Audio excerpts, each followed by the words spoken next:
Guys, thanks for watching today. If you haven't yet, drop us a like, comment, and subscribe. Hit the bell and be like Don. Get another YouTube account and double subscribe. Double subscribe like You're Dawn. telling everybody else to subscribe. Well, have you double subscribed? D is for double subscribe like Dawn. Ooh-wee. Hey, is it just me or is it getting crazy here? Huh?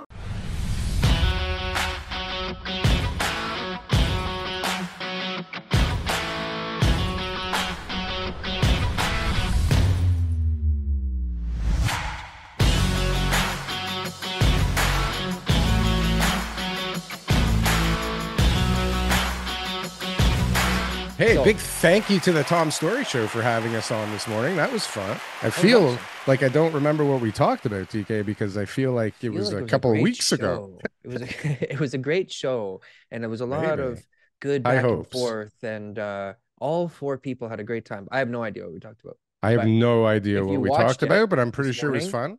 Cool. If not, go check them out. Tom and Steve had a great show this morning. They had two fantastic guests, probably their best guest ever, but probably the best guests of all time. Who's the judge of that? I think I am. I would like to be the judge of that, and I think it was their best episode ever. Okay. Anyways, TK, we got a big show for everybody today. We have two guests. We're going to try something new. I'm not sure what's going to happen, but let's try it. We're going to try one guest after the other. And we have two very, very different perspectives, I think. But maybe not. We have a tax accountant, okay? A tax accountant, and we have a truck driver that may or may not be currently driving trucks. It's hard to tell. But he has driven trucks in the past. He has driven trucks in the past, and he has been wealthy, and he has been poor or broke. And he was just some random commenter. I don't even remember if I ever saw his name in the comment section before. And TK goes, "Why don't you come on the show?" Even though I said I wasn't going to do that again. Ever again. Ever again. Like, didn't we learn? I don't think so. We don't learn, do we? We just like to have fun.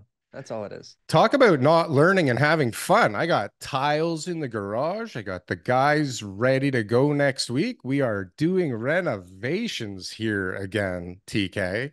Do you remember those floors? The hardwood tiles. Yeah. Yeah, well, we're doing the laundry room and the basement washroom. Starting next week. That should be fun, right, TK? I'm doing my laundry room right now, and we're like, is it fun? 90% done, I would say. And it looks amazing. I did such a great job picking things out. You know why I did such a great job picking things out? Why? You listened to your wife? The contractor took 2 months to do it. And so that became a lot easier to make those things. I knew what I was getting more time to make the decisions. Help me out. So it was like, you know what? Yeah, once a week, twice a week, that kind of stuff. And so I didn't have to worry about like making big decisions all at once. He was like, "Hey, can you get me that?" And I was like, "Yeah." But like 2 weeks later, I'd actually do it, which means I had a long time. That was the problem. Sometimes it was me, but bottom line is I had a long time to pick, and I think I did a really good job picking up some stuff.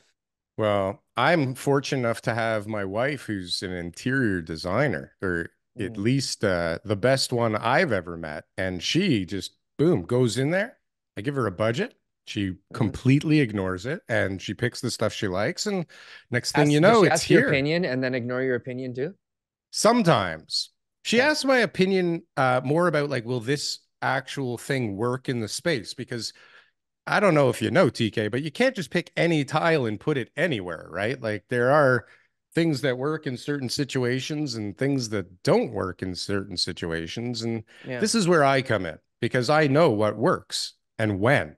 TK, when it comes to tiles. That's a bold claim. That's a bold claim. When it comes to tiles. Okay. When it comes to tiles. All right. Listen, I was the best general contractor that ever lived. I couldn't handle the pressure. I saw the magazine covers. That's right. You saw the magazine covers. Did you see the sizzle reels, TK? Did you see the shows they tried to make out of me? The kind of person you have to be to flip a house is insane.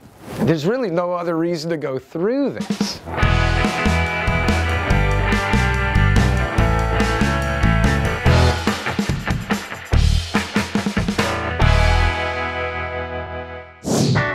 It takes a certain kind of person to actually put up with everything and deal with everything that comes at you. It's about finding that diamond in the rough that needs the most amount of work, but has the most amount of potential. Kayla is a hunter. She goes out there and she will find you the neighborhood that works, the house that works. And that's one of the most important things in this business, because if you don't buy the house right, you don't make money on the other side. Picking a great neighborhood is the first step in a good flip. At this point, like, I've seen almost everything. So I can help people avoid lots of pitfalls that I've fallen into, like real deep.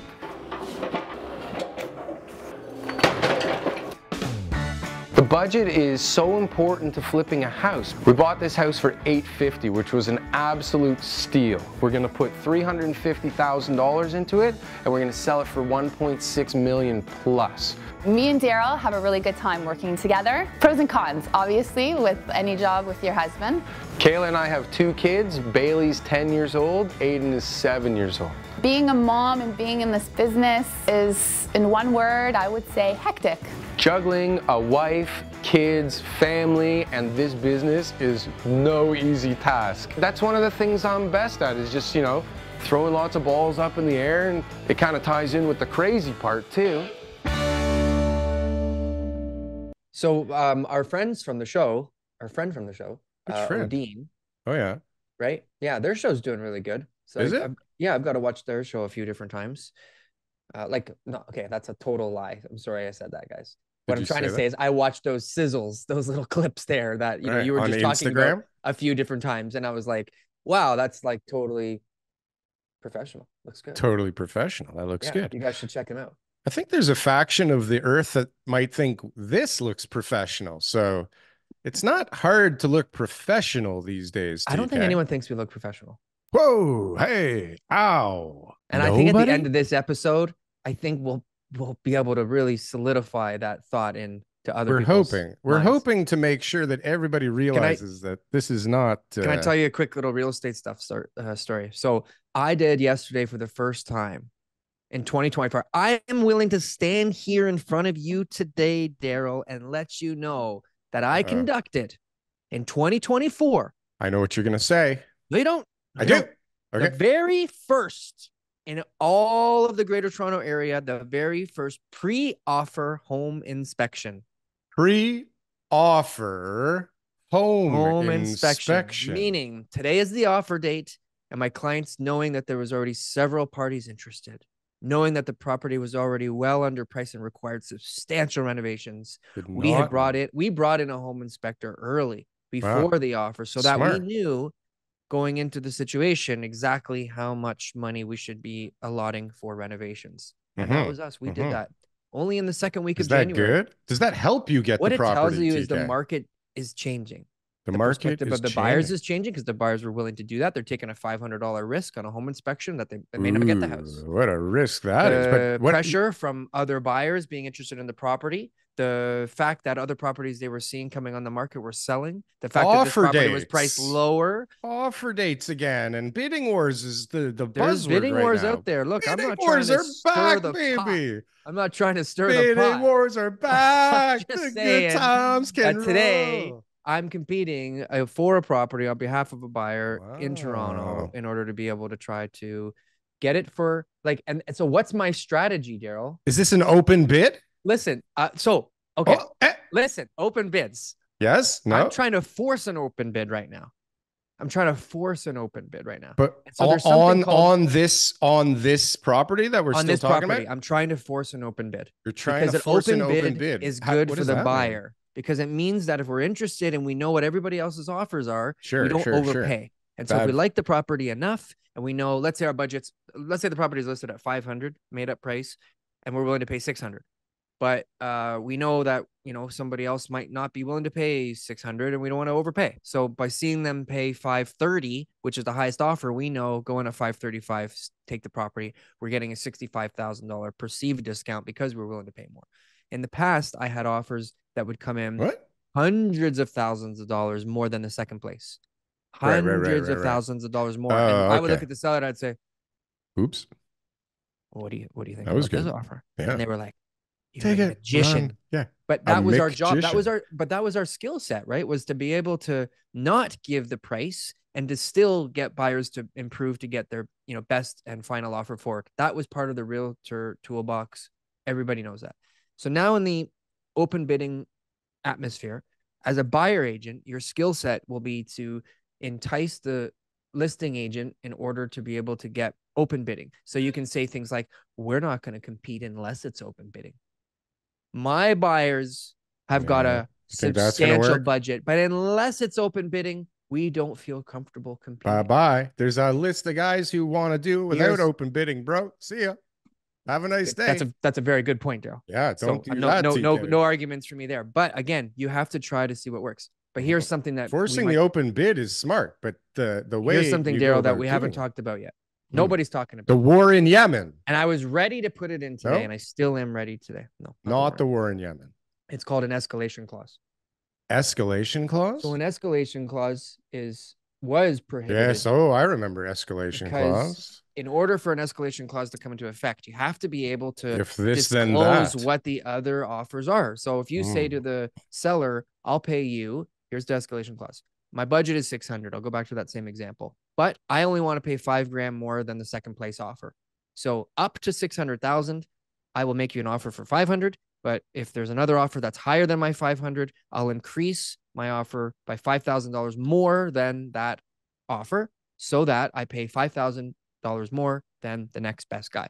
But I can't go above 600. So you have that in writing. So the seller can't just say, oh, we'll take your 600. They actually have to have an offer, has to be in good faith. There's all sorts of legalities around that too, because if you ever sued them later on and said, hey, you never really had a real offer, you have some problems. But exactly, the real offer holes in and the good faith. Let's get back to it. That's right. Now you can try to force the open bidding because, I make an offer for 500. It says 500 on my offer, but then I have an escalation clause, which is no longer prohibited. And in order for that seller to enact my offer, for my clause to be, able to be used to their benefit, because they're going to see, well, this guy's willing to pay up to 600, but he made an offer for 500. In order for them to get me to go to increase my offer at all for this escalation clause to come into effect, they have to open the bids. Yeah. Well, or they at least have to get that amount. No, somehow. They can't. Well, sure, unless someone else pays more. Great. But maybe I'm the highest paying buyer. And that's the secret here. And so if you can convince the seller to do that, this is what I think a skilled buyer agent, and this is all theory because we never really did this before in Toronto in my days. And so it means that we're all just going through this. But based on all the people that I'm talking to, nobody's really thought about this strategy yet. So I was willing to be the first one to do it today. It doesn't look like I need it. I think I've been able to secure open bidding today. I think I've been able to get the agent in order to agree to it based on the comments that I made to her, and we'll see. Hopefully that's true. Well, good luck with that, TK. It sounds kind of interesting. It makes sense that the sellers or the buyers would want to see the open bid for sure. And it really makes sense that the sellers don't, and the sellers kind of dictate the rules. And if there's a lot of action, I would say, I think I'm going to just disagree with you quickly. I think now. Please disagree with me. Okay. Join the list of people disagreeing with me this morning. Sellers in a market like right now, there's a window where open bidding will benefit them. How so, TK? Okay. So buyers are nervous, right? I did this on one of my last sales. What are they nervous about? I sold the property. It was multiple offers. I had 5 offers. It was like November. And then the buyers came back. The second place buyers came back and said, if we had only known, we would have beaten that price. Buyers are still a little bit nervous. They don't want to overpay. They remember their brethrens of 2021 and 2022 losing a lot of money. We just had that Brampton sale of 600K 650 underpaid. Mississauga, there was one that was like 700, whatever. So there's a ton of people losing money. People don't like to hear that stuff. And so if you show a buyer big money, say, hey, look, I got open bids right now. You're at 530. I got an offer at 550. I'm about to take it unless you beat it. And so then now the guy who's at 550 is like, shit, I thought 550 was the best offer. I can't believe it. Someone beat me. But he sees that someone beats him and he says, what's an extra 10 grand? Sure. The seller gets more money.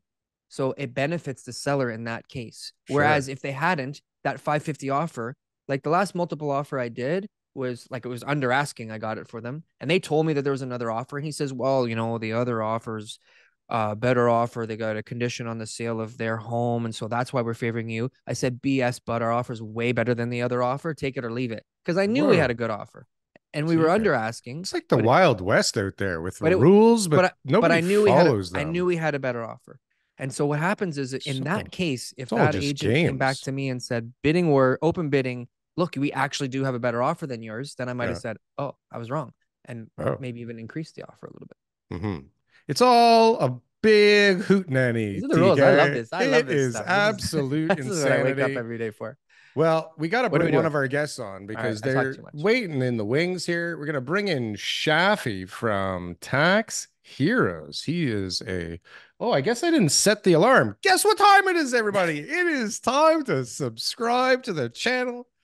Give us a comment, a like. Oh, we got a professional with us. Comment, like, subscribe. Check out the Clips channel, TK. I don't know why you haven't subscribed. I don't know why anybody hasn't subscribed yet. But we hit 6K too. We're TK. ready. Actually, we blew past 6K. We blew past 6K. Trying to get to 7,000 subscribers. Help us out. Let's go. WhatsApp it, text it, email it, drop it, post it, whatever you do with it. Do something with it. Yeah, like, comment, subscribe. I'm double subscribed. Do it yourself. Didn't get to fix the show though. Please subscribe. And well. The Shafi, welcome to the Canadian Real Estate Show. How are you today? Thanks for joining us. I'm doing well. Thank you. Thanks for having me on the show. Oh, we got good audio. We got some video. We got a blurred background. TK, this is going to be a banger. I can feel it. Okay, mister. He's in. Nice How to meet you, are you? Nice to meet you. Yeah, nice to meet you guys as well. Thanks for having me on the show.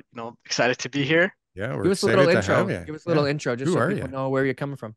Yeah, absolutely. So just a little bit of a background about myself. I started as a tax professional at a Big Four accounting firm with a focus on real estate, focusing on large developers and investors who have billions of assets, right? Like Darryl. Like Darryl. Yeah. But I realized, I want to help like regular folks save on taxes, whether it be in real estate or just businesses, new entrepreneurs. I'm helping them to achieve like the same tax savings that, billionaires are achieving and protect them from losing their fortunes to tax. Wow. So my partner and I decided to start our own accounting firm where we're doing exactly just that. So that sounds pretty cool. I guess today or nowadays, people are getting a little more creative than they were maybe a couple of years ago. Are people trying to, keep a little bit more of those tax dollars than they used to be? People are always, trying to come up with creative ways, but there's still an element of like tax compliance, especially at the Big Four firm. We try to take a conservative approach, and I think, it's safe to say like it really depends, as we always say in tax, and some strategies could be riskier than others, and but we try to advise clients of the risks if there are any. I think what Darryl would be alluding to is that I think exactly what you're talking about, the same strategies that the wealthy have been using now are being more commonly used by people with considerable, much less wealth. And so I think, it's not new. It's just awareness, more awareness. Yeah, it's awareness. And I think, it comes back to this, like now young professionals are having the confidence to take the leap of faith and go through this entrepreneurship path. Like I think many years ago, people leap of faith or no choice but to. Exactly. That's also that, right? Because it's just not enough to just have one job anymore, right? Because of the rising costs, and people are looking for ways to save on taxes, but also to grow their income, and have, going down this path of entrepreneurship helps to do that. Definitely helps to keep more of it. That's for sure. If you are fortunate enough to make it, right? Because entrepreneurship looks easy on TikTok, but in real life, it's not that easy. Now, yeah, go ahead, TK. Well, that's the reality of it. Is like tax savings are great when you have money. When you have something to pay, sure. Yeah. Right. And then when you have something to pay, you're doing your damnedest to not pay any of it, right? What's the craziest scheme that somebody's brought to you that you had to say like, sorry, bro, that I'm not going to jail for you. That's crazy. But kind of like was like evil Don't genius. worry, we won't tell crazy. anybody. Just you know, like evil share with genius us would privately. work crazy, but you didn't want to be a part of. People come up with crazy schemes all the time, and like some people are like, can I just, say, park my investments in like an offshore country like the Cayman Islands. And more recently, the government has been very strict on basically non-CCPC, so non-Canadian controlled private corporation planning, which means that you're basically using certain strategies to get a lower tax rate. Now, because of the new rules and like there's something called mandatory disclosure rules, it's very tough now to take on these type of strategies. So for us to take on something like this, we just have to make sure that they're aware of the risks involved. But people like come up with all sort of strategies like, can I just purchase these marketable securities in a different country and not have to pay Canadian taxes? There's a lot that comes all the time. And I think it's really important to have an accountant who is proactive. Recently, I came across a situation where an individual who owned a bunch of rentals, like worth $10 million, he passed away. So his estate approached us after his death, and I had to break the news that he would have to pay 70% of taxes. What the fuck? 70% tax on what? Why? Do you have depreciation or what was it? What the hell happened? The taxes are really high. If there's an element of double taxes, if you don't take certain planning, and it needs to be done in a certain amount of time period. So the family was in a big shock, and I can't imagine how hard he would have had to work in his life to provide for his family to only see 70% go away and have the family left with $3 million. So if proper planning had been done, it's possible that we could have saved him like a bunch of taxes, even sometimes zero. Couldn't they just keep the building and then figure out another way? There's a deemed disposition on death, right? So you're deemed to dispose of your Oh God, what a screwing. So they're selling the buildings, and they have to sell the building to pay for the taxes, right? So there's taxes there, and not to mention the deemed disposition tax as well. How many people are in this? Too. Yeah, how many people are because they all just lost basically everything after they get taxed themselves, right? It's like they all thought they're getting 4 or 5 mil each, and it went down to 150 grand, right? Oh no! Exactly. What a fucking talking about getting fucked. How about this new tax that Chow's talking about, guys? This new what is it? Property tax? The new property tax increase. 10.6. Is that right? Why the 0.6 for fuck's sakes? But 10.6% tax increase. And then you hear people going, well, the taxes have been so low in Toronto for so long, like you can afford it, you motherfuckers, because your prices have gone up so goddamn much, right? Tell me about it. What about the people that just bought in the city in the last few years? They haven't enjoyed that crazy appreciation, and now all of a sudden their mortgage is 6% and the taxes go up 10% and they can't afford food. But everything is so Halifax 10%. Vancouver did 10% last year. They're doing 7% this year. Montreal is 6%. This isn't just Toronto. So everybody's crazy if they're just gonna start saying this is like a volume so down. This is just what cities all have to do right now because they all have to run a balanced budget and balanced budget. Who's running a balanced budget? Who? Let's just say that you don't have to die to pay 70% in taxes with all the taxes combined. Right. Even a living person is paying a lot of taxes, so it's it's crazy. Yeah. You feel like you want to though Dubai. After that bill, people keep talking about Dubai and Vegas and all these places that are Curacao, tax free. They're oh, we don't have to pay taxes over there. Or lower, way lower. Give me a reason why those places maybe are not as attractive to somebody as they might think. Or is it 100% better and that people should move there? It's way better and move there now. What are you doing? Look outside. I actually had this situation. I actually had this situation where a client approached me and he's like, listen, I want to move to Dubai. There's no tax, right, on all on my earnings. Yeah. And I had to break the news. I'm like, listen, it's possible, but you have a corporation here, right, in Canada. As soon as you leave, right, you have to pay. If you become a non-resident, there's a departure tax you have to pay. So the government basically wants you to pay tax on the fair market value that time when you leave. So there's not that many options. I mean, if you say, fine, I'm gonna pay that tax, then okay. But like not everybody can do that. There are ways to like get around that. You can post a security. Okay. But even then, like it's not, there's a lot of factors to consider, right? You might have properties, although properties are there are some, if it's a real property, you might be able to avoid paying the tax now. But for shares of a private corporation that you own, it's not easy. So now it's a challenge of, you move, yes, you get some benefits, but you really have to just move everything, right? You have to just take that chance and forget. So this is someone not saying move to Dubai like their life. They still want to do everything here in Canada, but they get to not pay tax in Dubai. So that's a dream. That's a dream. That's a dream. That is a dream. Yeah. But yeah, so I guess if you move completely, you start fresh over there, it's different. I was talking to actually someone yesterday who's making money here. They just got their permanent resident card. They're making money here. They said that this might be wrong, but they said like 1 day or 2 days or 1 week or whatever it was a very small amount of time paid for an entire month's worth of expenses in their home country.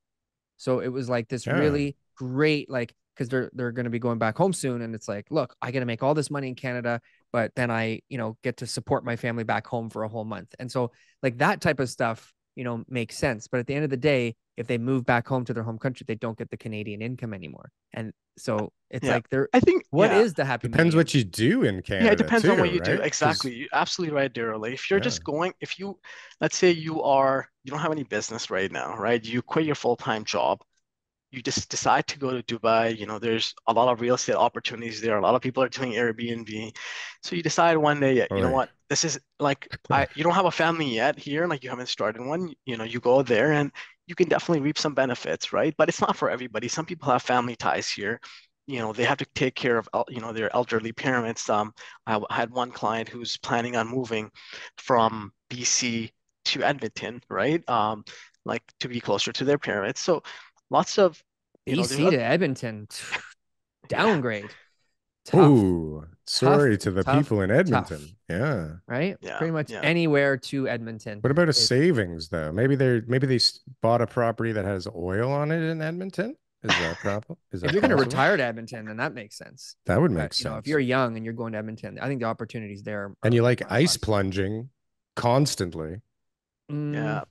Lots of people are moving to Calgary though. I don't know if you guys have been hearing in the news, like Calgary prices are going up for home prices, but we're in Toronto, like prices are going a little bit down, right? Even more so. We're gonna debunk that. Okay. Debunk what? We're gonna debunk that. All right. What are we debunking? Because we bring on the Calgary realtors. We bring on the Albertan folk. Alberta. That's awesome. Basically, prices are going up in Calgary right now, but it's just a bunch of people from Ontario buying properties because everyone here in Ontario is saying prices in Calgary are going up right now. It's crazy. Everyone's buying over there, but it's literally just a bunch of Ontario people buying houses from each other from each other. And that's what he said. Yeah, this is a great deal, but like the rent and the actual it's a big shell game over there. It's a shell game. And be careful, guys. Be careful. Don't run to Calgary unless you have a really good stable job there that's like waiting for you.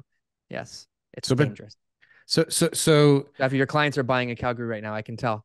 I can see. Some might be. They're buying in Calgary right now. They're going, this great deal. They said the rent is like 3 times what it is here in Toronto.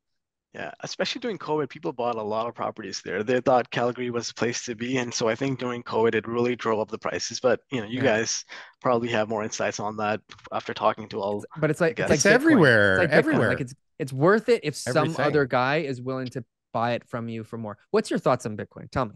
Give me some insight. Taxes. Bitcoin tangent. Bitcoin EFTs or disadvantages. Stick with Bitcoin. I think Bitcoin, like from investment perspective, I think there's I was reading in a news recently, like now even institutions are being more receptive towards Bitcoin. That's what I was saying, TK, not NFT, EFT, man.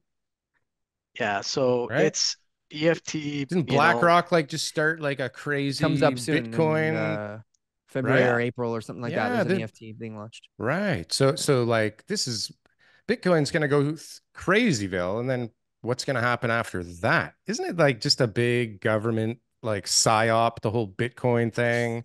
Wasn't it released by like the NSA?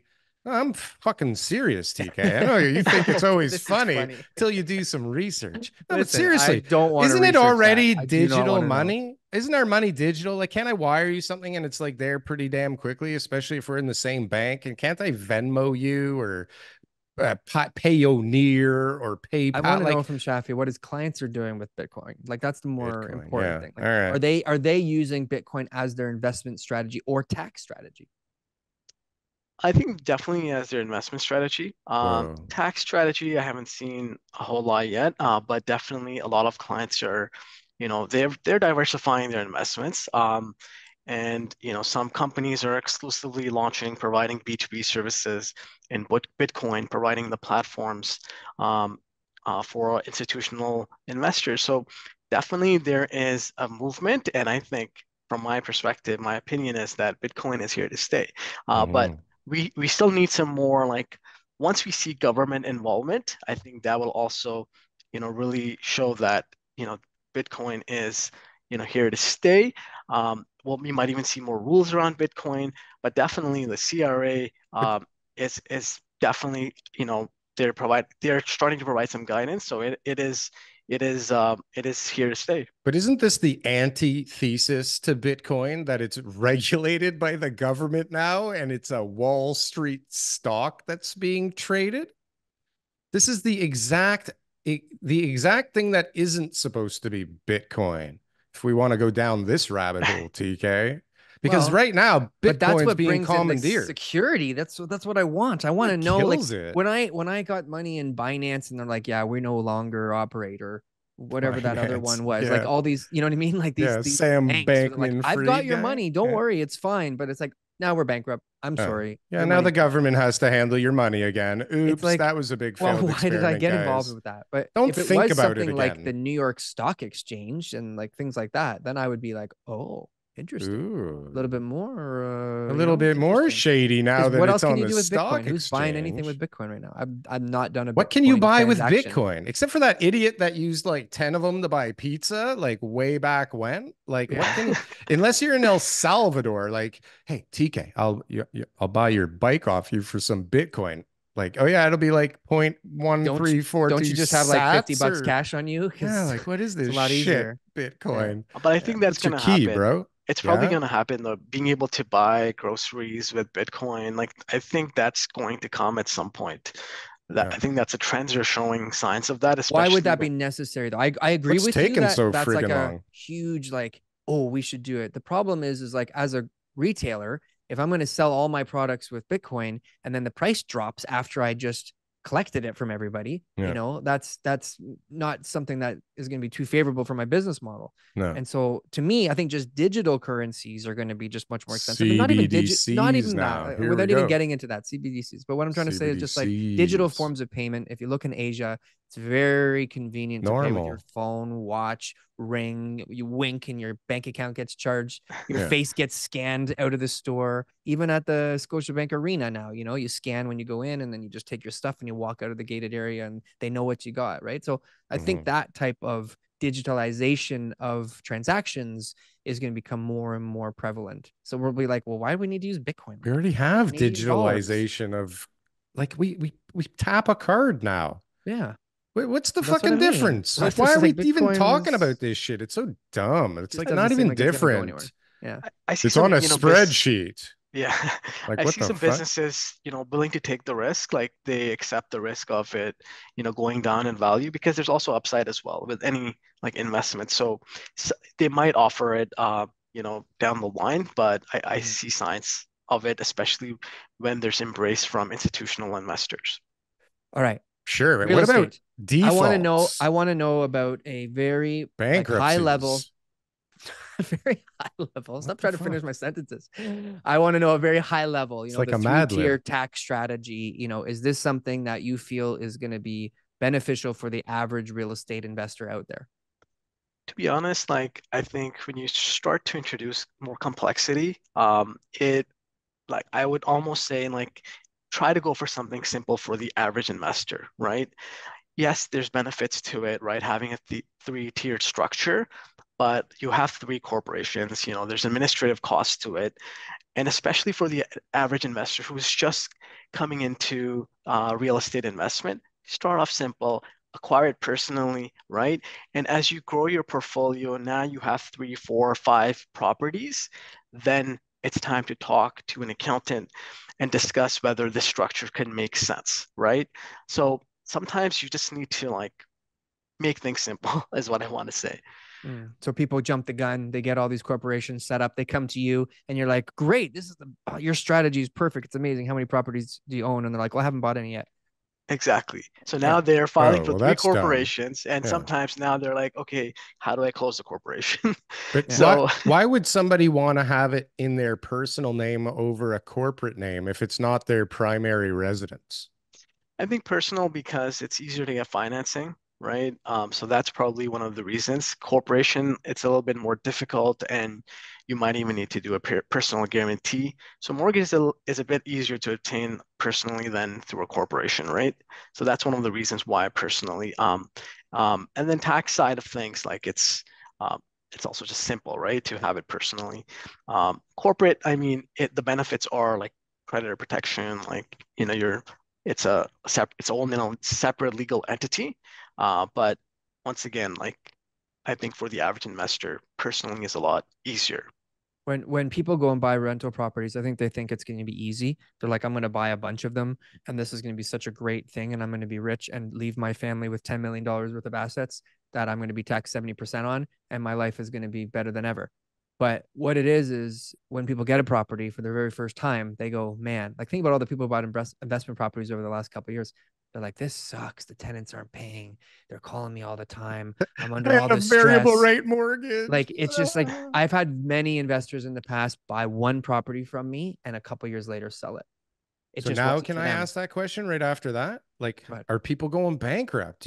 Are you seeing defaults and bankruptcies? Because we're not really seeing that many, other than if you're on Twitter following that Shazzy goalie guy, or our buddy Jason. Like, there's not too many people posting like these horrific stories, and they seem like few and far between. Are any of your clients dealing with some heavy shit right now? Actually, none of my clients, I haven't seen that yet. I mean, they're also like diversified. They have businesses, so I think they're in the safe zone. But I'm sure for some Canadians, like especially in a year or two, right, when those mortgages are up for renewal, we might see more defaults. And so I think it's probably going to come, but I haven't seen that yet for my clients. You know those clients who you did their taxes for them like a couple of years ago, and you were doing them like every year consistently, but you just haven't heard from them for about the last 12 or 24 months for some reason, and you're like, oh, they're behind, and I've been emailing them, but they're not getting back to me. Yeah, it's those guys. It's those guys. Those guys are the ones in trouble. They're going, I don't want to talk to my accountant right now. He's going to tell me how much I'm screwed. He's going to ask me about this, and I don't know what to say. That's right. Those guys are the ones with the problems, not the guys answering your emails. I have this list of other developers that I think, in the next 12 months might disappear, or their projects may, come up for grabs. Do accountants have like this little list of guys that they're like, like this guy's going down soon. I better find someone to replace these hours soon, right? Bill them in advance. Yeah, that could happen. Luckily it hasn't happened yet, but yeah, we'd always like obviously like our goal is to educate Canadians as well, and we do that actively through our Twitter platform, LinkedIn. So we have a lot of people reaching out to us, so that's great. And we really want to look out for the average Canadian. So a lot of our tweets, LinkedIn posts, it's basically giving that advice to them, and which is not. I haven't seen that easily available, because sometimes you just have to go to the big four firms to get it. But now, with our firm, we're actively doing that. We're educating your average Canadian, so they're informed and they're able to basically think about the tax side of things. One of the more recent one was for corporations that purchased, let's say, a Tesla, right? They could deduct 100% of that by December 31st, 2023. So 100% off the cost up to 61,000. Yeah. So you had to buy the Tesla. That's the thing, right? Like Tesla, you've got the money sitting in a corporate account and you're like, what do I do with it? Yeah, why not? Right? Yeah, exactly. And maybe you gotta like Tesla first of all. Exactly. What was I going to ask you? I was going to say, give it a little shameless plug here. Where your Twitter, you mentioned that, so just so people listening right now can go and check you out. Where can they find you? Yeah, so at the Tax Heroes, like that's our our Twitter account, and also there's at Canadian Tax Stock. So there are two of our Twitter handles, so you can follow us there, and you can also contact us through email. You can contact me at shafi@taxheroes.ca if you have any questions. Awesome. Yeah. Perfect. Well, appreciate your time, sir. It was great talking with you. No, thank you. It was a pleasure. Thank you so much. We'd have to check in with you in a little bit. Hopefully you have some secret nuggets for our audience next time that the average guy can just do right now and save on their taxes. Absolutely. Thank you. Tax Heroes. Check them out. And Mr. TK, we are going to get on to our next guest. Thank you, sir. Appreciate your time. Oh, did I do that right? TK? We're doing it. Let's go. Moving on. We're moving and shaking. We're bringing in content today. Tax Heroes. Trying to get all the spectrums from the billionaires saving money on taxes, trying to pay their employees less, right down to guys who are, been up and down the road of life and willing to share their story the road with of us. life. And yeah, exactly. And that's who we've got now. His name's Shawn, and he made some comments that were interesting in our comment section last week, and we decided to invite him on the show. He didn't have a place to live, in one point in time he had everything lined up for himself in life, and things change, right? So Shawn, how are you, buddy? Good morning. Hey, pretty good. How are you guys doing? We're doing good. Fantastic, man. Thanks for having me. Save some taxes. And, good to meet you. Yeah, we just had somebody else on for a bit, and we wanted to give you a chance to talk to you and see how you're doing. Hey, pretty good. Yeah. Where do you live, Shawn? What part of Canada are you in? Up near Timmins, Ontario. Yep. Yeah. Timmins, Ontario. Never been there. I think I might have been there. It's pretty far though. How is it? It's far. How far is it from here? 3 hours? 12. About 12 fucking hours? 7 hours. Takes me 7 hours to get to Guelph. 7 hours to get to Guelph. Holy shit. TK, this is amazing how big Ontario actually is. Like there isn't many drive countries a long time in Ontario as big as Ontario. And not leave crazy. Ontario. Yeah, and get 2 days across Ontario. 2 days across Ontario. So you are or were a trucker, correct? Which one is it? Yeah. Truck driver. I was. Yeah. Yeah, you were a truck driver. So this is good timing because we got a trucker convoy going on again, right? What do you think about that? Thumbs up. I went for it in my SUV. Yeah, are you gonna go join them? I did the last time. I would again. Yeah, you're gonna join them again. You did last time. Wow, you did last time. Were you trampled by horses in the RCMP by any chance? No. No, that's good. That's good. Shawn, you shared with us about in our comments, which is one of the reasons we wanted to bring you on the show, that one time in your life things were going really well for you. And and then you had a flip of a switch. You were completely on the opposite end of the spectrum, and now where you are in your life is more comfortable and things are a little bit more relaxed, where you're not asking for much, you're just happy with what you have. Share a little bit of, give us like a couple minutes sort of life story on from the highs and the lows. Well, I had a wife and kids and lost them. And then I got into long haul trucking, the nice house and ugly divorce, ended up homeless, but better off now in a smaller town where it's more affordable. And so you're in Timmins, so obviously the cost of living is much lower. Oh yeah, half the rent. Like in Cambridge, I was paying almost 2,000. Up here, it's only like 900. So $900, and you get a house for that, or you get, what do you get for that? 6,000 square or 600 square foot apartment. It's like a large one bedroom. Large one bedroom for how much was it? $900 in Timmins, Ontario. And so, I mean, you know, you're talking about having the life that everybody dreams of, you know, where, you know, you got the wife, the kids, the white picket fence and all that. The and money. all of a sudden things change, right? Next thing you know, you don't have a place to live. You don't have a roof over your head. And it really humbles you, right? To kind of say, wow, you know, I thought I knew it all. And you can imagine what people are going through now, right? There's a lot of people out there who probably did really well. Yeah. Go from 120,000 a year to living in a tent along the Grand River in Cambridge. Right. And you can imagine we got a tent crisis right now. And I'm 100% sure that there's people living in those tents who are in similar situations to you, right? The ones that are mostly similar to me, you don't see them. They hide in the bush. Like I never stayed around the city. I took off way out to the bush. Yeah. Why was that? Yeah, why is that? To stay away from the drugs and all the trouble. Rather not be around that.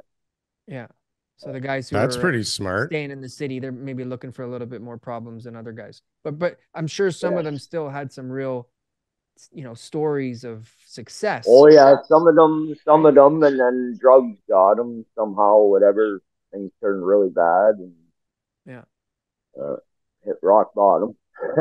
And so the guys who are out there right now, who are making all the money, who are, you know, doing real well, you know, what kind of advice would you give to them, you know, to be able to prevent them from ever landing in a tent underneath the bridge in Rosedale? If your wife's stressing you out, throw her out. Heave her out the door, TK. Look at this, but hold on a sec. This is raw honesty, bro. Like you don't get more honest than that answer, right? Was going to be your answer. If your wife is pissing you off, get rid of that bitch, right?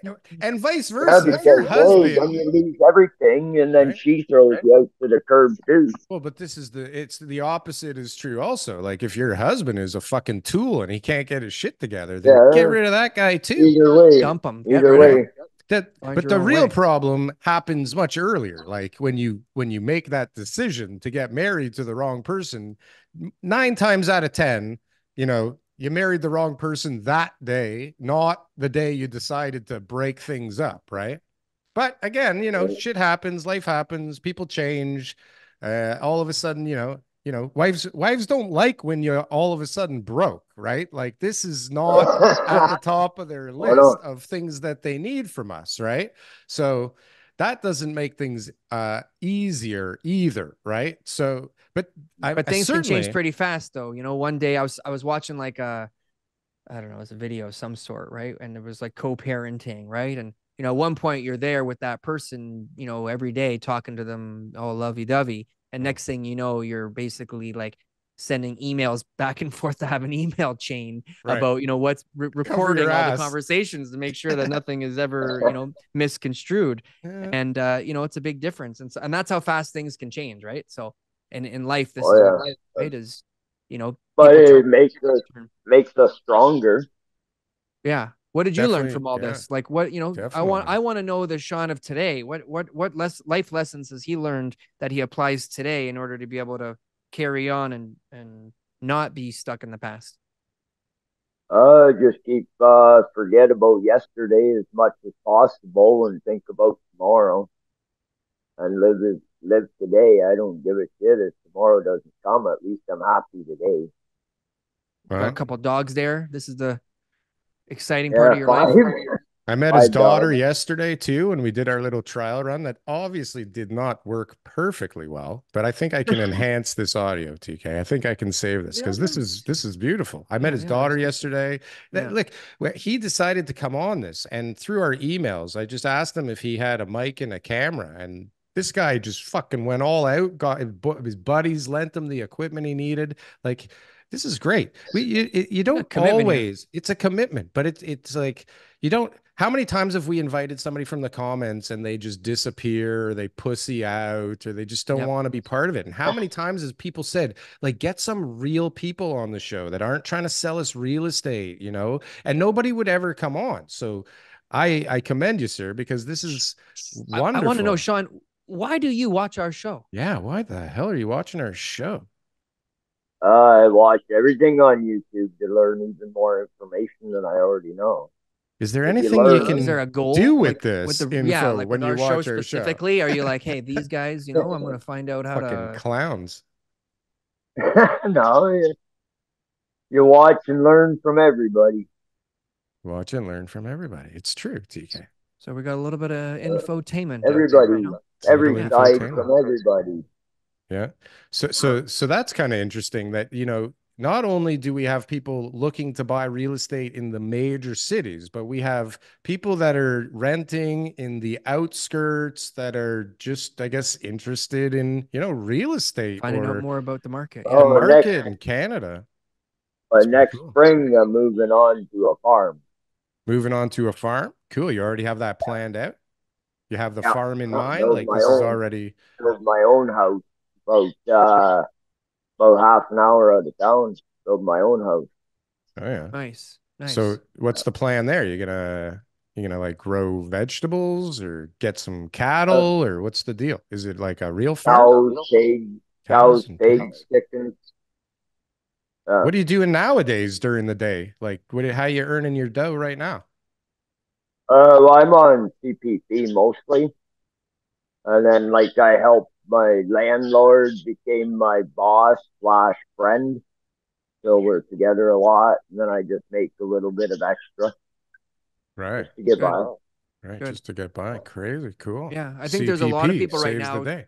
Like we have another guy, Gundobat. He comes on our show and he's building like an off-grid type of property, and so I think that's homestead. A trend, yeah. right? A homestead. It's a real trend now. It's like people are like, how do I get out of that? You mentioned, you know, if living in a tent in the city, you know, the advantages of being out of the city for those reasons. But even somebody who's just living in the city in a house, the pressures from the city life, you know, really weigh on you. You know, they really make you, you know, stressed out more than you need to.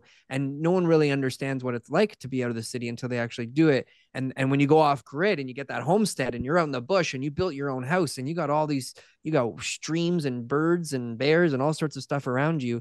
I think there's some sort of like instinctual response and spiritual response that humans have when they go out there that I don't think you can get from the city. And more and more people are doing it. Beard grow out. Yeah, you know, you're not. You got worried no about woman. You let the beard grow out. Women telling you what kids, to do all day. Gas, groceries, all that kind of stuff. Digital age. You don't need none of that stuff on CPP, nonetheless, which most people have written off completely. Like, you know, I don't think my generation or TK's generation, zero chance that they're ever seeing that a doesn't dollar even CPP exist by the time I get to that. Yeah, that's right. You want your CBDC money back when we turn the lights back on? You're gonna have to sign off that CPP in the future, buddy. Sorry. Go buy some more real estate and get some cash flow, because you ain't getting out of the city. Right? Get out of the city. So is the farm further or closer to the city? Further. Holy shit. It's a farm. It's a farm's got to be further. But we got so much bloody farmland. Like there is so much land in Canada that we're not using, and that we're always complaining about lack of space, but it's always 100 miles from the US border. You know, if more people like Shawn didn't just pick up their things and go and lived off CPP or got some sort of job, like I think Canada would be a much more productive country, because all those communities further out would have more economic stimulation. So then there'd be more growth in those areas. So, you know, maybe we'd build a couple airports, or we'd have a few more highways, or we'd have a few more schools. We'd get a little bit more development outside of the city, take pressure off there. And then we can do more stuff in the more densely populated areas, right? And like that's a push that needs to happen. That's what the government should be advertising, is like how great it is to live in Timmins, Ontario, or fill in the blank in this. Well, when CPP pays $1,300 a month, rent in the city's $1,800. It don't take rocket science to know you can't afford to live there. Yeah. And think about all the baby boomers right now. Think about all the people. And like, Shawn, you're just one man on the show. Like, you're not alone. There are a ton of people over 65 who, you know, I'm only 50 now. You're only 50. Well, CPP. Yeah. How old do you have to be for CPP? I don't know. No, because I lost my license for medical, so I got my pension early. Oh. Great. Whatever age you need to be for CPP. I'm not, sorry, I'm assuming the 60, age. But... Normally 65. Okay. Normally. So the people who qualify for CPP or any pension or any other type of lifestyle, however they're going to make their income, right? Who are in the baby boomer category, they're all getting older, and not all of them have the wealth that we say they do. Now, most of them do, just so you know. I have those clients. They got tons of money, they'll be fine. But a lot of them don't, right? Whatever reason, you know, they didn't plan for retirement. They had businesses that got, demolished. They had divorce. They had mental health. They had physical health. They had all sorts of different things that are coming up. How are we going to support them the next 20 years? To have more kids. Where are they going to live? Should have had more kids. Where are they going to go? Where is somebody right now, 70 years old, who's broke, who doesn't have any money, who's collecting $1,300 a month, if that? What do they do with themselves? We don't have enough services for those people. It's different when you're 30, 40, 50, and you put yourself in those positions and you're living on the street or you're in a tent or whatever. But when you're 70, you're vulnerable. You're not lasting in a tent. Even down at whatever that tent city sponsor that we had a couple of weeks ago, they don't have tents suitable for 70-year-olds. Nobody's right. Have more kids. Your chances are better at somebody taking care of you when you need to be taken care of, right? Maybe there's one that you don't screw up your relationship with, and they'll let you sleep on a couch or in a spare room somewhere. This is some sound advice you're giving today, Shawn. Get rid of your wife and have more children. Right? This Live is on a farm, advice have some kids to last longer in this life. Get rid of the wife. Get rid of the wife, move to a farm, have a bunch of kids. One of them will take care of you. Be fussier when you're young. When you're young, don't find somebody that's been around. You gotta find the right person. Take your time. Don't take the first Make one. a list, right? You got to think about this. Most of us, when we were young, Don't get in a hurry. Yeah, well, we were drawn by certain body parts rather than our brains, right? We didn't sit there and go, okay, like, this is what I want. This is what I'm looking for. This is what's interesting. This is what I need. And that might actually be the reason why we got people, because we weren't too picky also. Like nowadays. People, they're in bed before they know each other a week, and that ain't that relationship's gonna end in 6 months. That's going to end in 6 months. You may be married by then, but it's going to end in 6 months. This is the problem, right? Now you got to split the estate, call tax heroes, and complete have more children. Cycle. You know, contract in place, then buy a farm. Shawn, you know what? We are so happy that you came and joined us today. Thank you. We wanted to hear your story.